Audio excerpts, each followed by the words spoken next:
paa mo, inabanata mo. Ay, nakakatakot itong kalan na to. Mahigpit ang kapit. Ito dapat ay ano na ay. Sira na ata ito. Alin? Yung kalan na yan ay. Sira na. Mas maganda pa yung dati. Nasa naman yun? Nasa natin yun? Ah, nasa wawa na yun. Hi guys! Magluluto tayo ng... Mas maganda pa yun.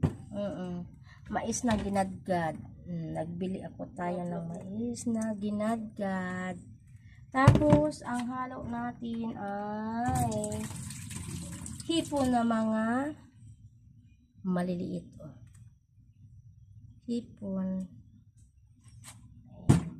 Gisa lang tayo ng bawang, sibuyas.